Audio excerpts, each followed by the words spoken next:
Hey folks, welcome to episode 3 of Shameless Cashgrab. Told you this episode was going to be different, and there's a good reason for that. Like I said at the end of the Space Hunter episode, I've seen Krull before. Well, there's more to it than that. I've seen Slipstream, but unlike Krull, I've only seen it once. Also, I didn't see Slipstream as a small child. I did see Krull at least a few times as a kid, pretty much always with my dad. As I got older, the problems with the movie, many of which are laid out really well by Nash in his Here There Be Dragons review of the movie, to which I shall link in the show notes, became more obvious to me. And I eventually reached a point where I decided that, apart from the soundtrack, more on that later, I did not like this movie. To further complicate matters, my father, who loved this movie, he died at Thanksgiving last year. Add to that the fact that with the possible exception of the Drizzt Do'Urden books, and I'm like 12 behind on those, and fantasy books written by people I know, pretty much all of my fantasy fiction is the super mainstream stuff. Harry Potter, Lord of the Rings, Skyrim, Dragon Age, etc. I am just not in the best position to review this movie the way I've reviewed the others, with a fresh view. At least with Slipstream, I have the benefit of having only seen it once, and remembering F all about it. So I decided to call in a ringer. But before I introduce our guest, let me just go ahead and give you the plot summary courtesy of ye olde IMDb, because the Wikipedia entry was too long again. A prince and a fellowship of companions set out to rescue his bride from a fortress of alien invaders who have arrived on their home planet. Okay, maybe I shouldn't use IMDb either, that was too short. I hope I figure this out before this series ends, damn it. Anyway, back to my ringer. The first and probably last, to be honest, guest here on Shameless Cashgrab, fantasy author T. Morris. First and last? Really? Is this a limited series we're doing here? Well, there's only 11 movies in the Strange Things set, and I don't see myself inviting anybody to talk about the other movies. Got it. So we're talking about Krull, and we're also talking about Stranger Things. Now, I got to ask you, what possessed you to discuss this 80s craptastic fantasy film opposite one of the best retro horror series to come along since the Night Stalker, the original Night Stalker? How did you combine Krull with Stranger Things? I take it you didn't watch the other episodes of the show. Have not had a chance to. I've been knee deep in this little project. Maybe you've heard of it. It's called Podcasting for Dummies. Yes. Yeah. So my time is very limited, but I'll make time for you on this one. So. But before we get to that, could you go ahead and give my viewers on the YouTubes and now on VidMe, a little brief summary of your fantasy cred? Oh, man. I started writing fantasy over a decade ago. Actually, no, because this is 2017. We're talking 15 years ago. 15 years ago, I made my debut with Moravia, The Chronicles of Rafe and Ascana. First novel to ever be podcast from cover to cover, and that was in 2005. And from there, I authored 2 mysteries in the Billabub Baddings Mysteries, The Case of the Singing Sword and The Case of the Pitcher's Pendant. And there was one sequel to Moravia. Then after I stepped away from fiction to do some nonfiction, Podcasting for Dummies, all of Twitter, Teach Yourself Twitter in 10 minutes, I turned back to fiction with The Ministry of Peculiar Occurrences. This is a steampunk series that I co-author with my wife, Pip Ballantyne. And that is my street cred as a writer. And as far as my street cred with movies, I've been a movie buff since I was a kid. And as far as my street cred with Stranger Things, I am a rabid fan of all things Stranger Things. In fact, it was either the last Loot Crate or the Loot Crate before it. The theme was Investigate, and the T-shirt was a Stranger Things T-shirt. And it was a fantastic homage to a classic X-Men of the day. But instead of Dark Phoenix, holding up her hand and, all doom and destruction and the other X-Men surrounding her looking on in abject terror, it was 11, and she's standing there. She's got the Eggos in one hand. She's got her hand held out. She's got the bloody nose. And then surrounding 11 were all the other cast members. And it was just, I took one look at it. I'm like, that's an X-Men comic book. And it was great. It was great. So I'm a huge fan of this series. I'm a huge fan of 80s movies, good and bad. And actually, as a matter of fact, I just realized something. Krull is featured in a talk that a buddy of mine, Nick Kelly, and you can find him at, I believe it's nickkelly.com or nickakelly.com. You'll know it if it says... You brought the bell. I brought the bell. Of course I brought the bell. But Nick Kelly is another science fiction fantasy author in the area. And we do a talk at local conventions. It's called Slightly Off Key. Great movie soundtracks and truly terrible films. This is a spin-off of the big score, the evolution of the science fiction soundtrack that I give solo. And Nick wanted to do something with me. And I said, well, let's do one about really good soundtracks in really terrible movies. And Krull is featured. Krull is one of 2 James Horner movies that we feature in the talk. And that's something I will say right off the bat about Krull. Krull has, in my opinion, one of the best soundtracks ever composed for a fantasy film. Ever. Oh, yeah, I actually mentioned the soundtrack in my notes. I mean, yeah, it's absolutely phenomenal. As a matter of fact, Ride of the Fire Mares, that particular track, Ride of the Fire Mares, that is on my my running mix. I have a running mix that I listen to, and I've timed it to where if I'm in the last mile, that's the song I'm listening to, so I can just get that extra oomph to get across the finish line. Okay, I imagine some of the people watching this show may have wondered why I laughed at the bell. I should probably mention that T and I have actually known each other for a while. I first met him in person at Balticon in 2009, but I'm pretty sure I'd engaged with him like via email and social media before that. Yeah, you did. That was and 2009 was a tricky year at Balticon because, for some reason I felt like that particular year, just to kind of derail from the show for just a second and then we can get back to it. That was the year that I felt like I couldn't do anything right at Balticon. I apparently did a lot of stupid things at that Balticon, and if there was a Balticon that I could go back in time and not do, it would be that one. Well, okay, so you asked what the connection with Stranger Things was. Yes. This show, Mill Creek Entertainment, put out a box set called... box set. It's one case with 3 discs in it. But a set called Strange Things... And it's all 80s genre movies. Ah, got it. Hence the name of this show, Shameless Cashgrab. Because I saw the picture of the cover art for this thing on Twitter, and I just got inspired. Because, I mean, it even kind of uses that Stephen King font, similar to the one that the show uses. And this is a DVD box set? Yeah. Well, box set is overstating it a little bit, but yeah. It's a set with 3 discs. Oh my God! I'm looking at it right now. Oh my God! You are absolutely right. This is a shameless. Now I'm going to have to try to make some time. God bless it! I got to make some time. It is absolutely. It is inspired. It is inspired. Now, okay. So it says about this item. Oh, here we go. And oh my God! You talk about Space Hunter: Adventures in the Forbidden Zone. That was the last episode. Oh my God, what a crap-full-tastic movie that was. Some of these I don't know, though. The only ones that I recognize My Mom's a Werewolf. I recognize Space Hunter, Adventures in the Forbidden Zone.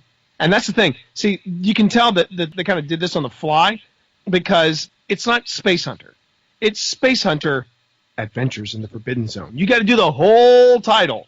Oh, yeah, that's what it says on the back. I have the DVD thing, so yeah. And I've never seen Slipstream. That's the one with Mark Hamill, right? Yeah, I've seen it, but as I mentioned in the intro to this episode, I remember nothing about it except that I've seen it. Ah, there you go. Well, sadly, I remember a lot of things about Krull. I remember a lot of things about Krull. And I think when I watched this movie repeatedly in the theaters as a kid, and then when I watched it in reruns on cable, I keep thinking to myself, why am I watching this piece of poo?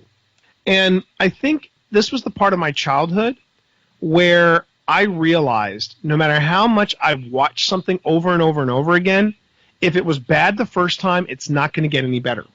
And I can actually draw a correlation between this and episode 1, The Phantom Menace. Because that was the same thing. After I watched Phantom Menace the first time, I thought to myself, maybe my hopes were too high. Maybe I could go back and watch it. And I watched it the second time, and it was worse. And Krull kind of that was the linchpin for me as a teenager, where I watched it hoping it was going to get better, that somehow miraculously the movie fairies were going to come in and they were going to fix what was wrong with this film, because this film had great intentions, and when you look at the cast, it is astounding that this movie flopped as hard as it did. I mean, okay, first off, the soundtrack, as we've talked before, the soundtrack is amazing. I mean, it's a terrific soundtrack. It wasn't the schlocky 80s box stock footage kind of fantasy drivel that people make. James Horner, this was early in James Horner's career, and this predates Star Trek II, The Wrath of Khan, which he also scored. And it's obvious the talent is there. You can hear it. You can hear it in the score. Then you've got the cast itself. The two leads were a lot like, and I should probably pull up the, hold on a second. Ken Marshall and Lizette Anthony. Oh, thank you. Okay, I was gonna look it up, but now you got it. So or I always think of Ken Marshall as Michael Eddington, but you know. Now, the thing is, I didn't know him from this. All I knew about Ken Marshall was that he was in Marco Polo, and that was his big break on NBC. And this movie was supposed to launch his movie career, and it didn't. But the two of them were they reminded me a lot of another 80s guilty pleasure that I can watch and go, well, this movie is a train wreck, but it's a delightful train wreck to watch. Flash Gordon. Sam Jones and Melody Anderson, who played Flash and Dale Arden, respectively, they seem to be approaching this as like heavy-duty, serious theater. Whereas the rest of the cast was like, well, you know, Brian Blessed in particular, I have giant wings strapped on my back. I'm just gonna loosen up and have some fun. And that was what the rest of the cast was like in Krull. The cast of Krull, when you look at who's in there, is absolutely phenomenal. First is Freddie Jones. Now, Freddie Jones, you might have seen him in other 80s movies, like he was in Firefox. He always played a heavy. He was the guy that was usually the one who, he was the mighty oracle. He was the guy that you knew, right? And then there are the other people that are in this film that you're like, wait, he was in Krull? A guy named David Batley. He is a British comedian, and you know him if he's one of those guys where you wouldn't know him unless you saw him. And when you see him, you go, oh, that guy. Oh, he's hysterical, et cetera, et cetera, et cetera. Oh, yeah. Like I mentioned in the intro to the Space Hunter episode, it's like, I imagine I'm going to be seeing a lot of, hey, it's that guy's in these movies. Yes. John Welsh. Like when I saw Tim Russ in Pulse. So, yeah. Yes, exactly. And then you got John Welsh, who played the Seer. Now, you're like, well, who's this guy? I don't recognize him. But then when you look at some of the movies that he's done in the past, he's done a lot of spy movies. He is, again, that guy that you see pop up in film after film. So is Bernard Archard, who plays Elrig. Again, he's one of those character actors. You've probably seen him. You know what? You've seen him in Doctor Who. He's one of those guys where he pops up in Doctor Who. And then, of course, Liam Neeson and Robbie Coltrane were in this. Now, I was saving those guys for last. But, I mean, yes. That's the one that makes you go, wait a minute. The Neesons is in this? And it's like, yes. Liam Neeson from the A-Team, from Taken, from every badass, kick-ass movie you could think of is in this train wreck of a fantasy film. And then, of course, you've got a relatively skinny Robbie Coltrane. He's still a part of the big man's club, but Robbie Coltrane is in this movie. And, you look at him and you just go, wow, Robbie Coltrane. And he looks so timid and tiny. And, you just want to go up to that young Robbie Coltrane and go, look, I can see it in your face. You're like, my career is going to be going nowhere. Trust me, in about 20 years, believe it or not, people are going to be coming up to you and saying, you're a wizard, Harry. And just stick with it, bro. Stick with it. And then there's Francesca Anni. She's again one of those British powerhouses. I think she might have been, if she wasn't trained at the Royal Shakespeare Company, she's trained with RADA. She's played Lady M. She's played all the Shakespeare actresses. I mean, she's again one of those people that is, too good for this movie. But and they all brought all these guys, and let's not forget Alan Armstrong. He's another guy who's got these vicious eyebrows, but he played Torkel, and he was the guy in charge of the bandits. which I found also a lot somewhat odd in the description from IMDb. You're absolutely right. They really cut out a lot in what happens in this movie. Should we do a quick review of what happens in Krull? Just the bare bones. So we can start with, speaking of the lead, one of the problems with this movie, one of the big problems, frankly, is that I don't think Ken Marshall and Lizette Anthony had that much chemistry. Oh, God, no. It's supposed to be like, a romance for the ages. It's like, it's a love so strong that he turns into the Human Torch at the end. Exactly. It's like, I don't buy it. Also, why did they dub over Lizette Anthony's voice? Did you notice that? What did they do now? I wouldn't have picked up on it except for Nash's review on Here There Be Dragons. But they dubbed over Lizette Anthony. Really? Oh, so they did the whole Andy McDowell, Glenn Close treatment like they did with Tarzan, right? I don't know if you knew that. I've not seen that movie. But okay, so Greystoke, The Legend of Tarzan. I'm sorry, I didn't mean to derail you. Again, this is my movie cred. I'm all about the movie trivia. I did not know that about Lizette Anthony. However, I did know that, and what I meant by my reference was that in Greystoke, The Legend of Tarzan, Lord of the Apes, Andy McDowell's southern accent was so strong, even when she tried to subdue it, that the producers, without really telling her, brought in Glenn Close, and they dubbed all of her dialogue. So it's Andy McDowell you see playing Jane, but it's Glenn Close's voice you hear. So I had no idea that they dubbed Lizette Anthony, which is a shame. Yeah, I wouldn't have noticed it at first if, again, I sent the link to you, but it was purely optional to watch it. Nash's review of Krull for his show Here There Be Dragons. Right. And if he hadn't pointed it out, I wouldn't have noticed. Well, yeah, it's one of those things where the movie, again, I mean, the movie was I remember when it came out as a kid, and it had a heck of a price tag on it. Oh, yeah, it was like a $50 million movie that made like $16 million at the box office. Yeah, it really was. I mean, on the Wikipedia page, of course, they go into it. It was one of the most expensive movies of the 80s. It covered 10 sound stages at Pinewood Studios, and they were supposed to be doing. They were going to do all these brand new special effects that had never been seen before. There was a lot of hype about this, and one of the funny things is I'm looking at the IMDb page. Gary Gygax had stated that that there was supposed to there was a rumor that there was supposed to be a Dungeons and Dragons tie-in game with Krull, but Gygax said, to the best of my knowledge and belief of the procedures of Krull, they never approached TSR for a license to enable their film to use D&D games intellectual property. So now, but I do remember in the 80s there was a Krull video game. There was a stand-up arcade Krull video game, and you got to use the glaive. And let me tell you something. To finally use what I think was one of the coolest ever conceived weapons.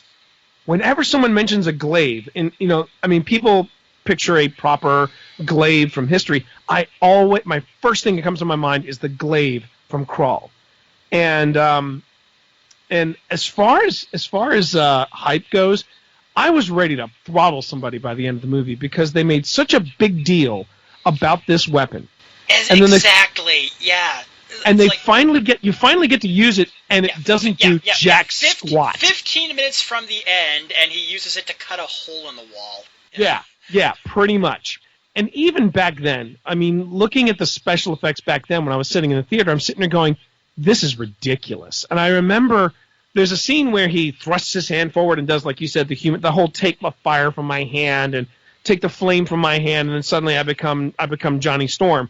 And there's a scene where they cut to him casting one of the flames, and I remember the audience actually broke out into laughter because here was what happened. All the other ones, you see him thrusting his hand forward, and he's really emoting. But then there was this one cut where, and I think it was a fault of editing, but they had the flame erupting out of his hand, and he looked bored out of his mind. I think what it was that it must have been a test shot where they're like, okay, get your mark, yada, yada, yada. Because both Ken Marshall and Lizette Anthony looked like they were just, staring at nothing. They looked bored out of them. Like, is it break time yet? Do I have to do this one more time, really? And flames coming out of his hand. And it was such an awkward, weird cut that to this day I look at it and I go, Wow, they really dropped the ball editing-wise on that. Let's backtrack a bit. We're kind of getting ahead of it. We're jumping around a bit. All right, so first off, the plot of Krull. And it started off so promising. It takes place in a far-off world. Krull is a far-off world. It's not Earth. It's truly a fantasy realm. And this giant portable castle, if you will, dark castle, the Black Fortress. It's floating through the world, floating through the universe, and it comes across Krull. It lands, and apparently nobody notices when a giant black fortress just lands out of nowhere. And then the riders come out, the Black Riders come out, as controlled by the Beast, and they're just riding off, seemingly in, I don't know, random directions. It's never really revealed what the impetus is, what the motivation is. It's just the Black Fortress lands, boom, and then these riders head out. Now, already I'm seeing, and I remember this as a teenager, I remember watching this thinking, okay, they're not just doing science fiction. They're doing science fiction and fantasy in one shot. These are extraterrestrial beings. They have advanced technology, but they're riding on horses. All right, I'm down with this. I'll go down with this. We're cool. And they happen to come across somebody's wedding. It's of course, it's Colwyn. He's the dashing hero. Princess Lisa, Lisette Anthony. The damsel who's perpetually in distress, and she gets nabbed on the wedding, and everybody is wiped out except for Colwyn. Turns out Colwyn's alive, and Ynir, the old one, Freddie Jones shows up, and he's like, "Okay, look, I'm just going to tell you, you're now the prince. You're now the king. You have to go and get Lisa. Otherwise, if you want, you'll never see her again. But we have to go get the glaive." So they go up into the mountains, and they go and get the glaive, and they make a big deal about this weapon, this enchant. Only the glaive apparently can defeat the beast, and that was the other. So and how the old man knows this? It's never explained. Well, no. I can tell you what it was. He was playing Obi-Wan Kenobi. What they were trying to do, and this is because I remember this from all the hype. They were like, they basically build this as this is going to be Star Wars for fantasy. Hey folks, sorry if the audio seemed to end rather abruptly. That's because the interview with T. Morris went a little long, so I'm going to have to cut this episode in two in order to deal with the upload limits for both YouTube and VidMe. In case you didn't know, I'm on VidMe now, vid.me/article. Anyway, part 2 being posted the same day, so you're not going to have to wait very long at all.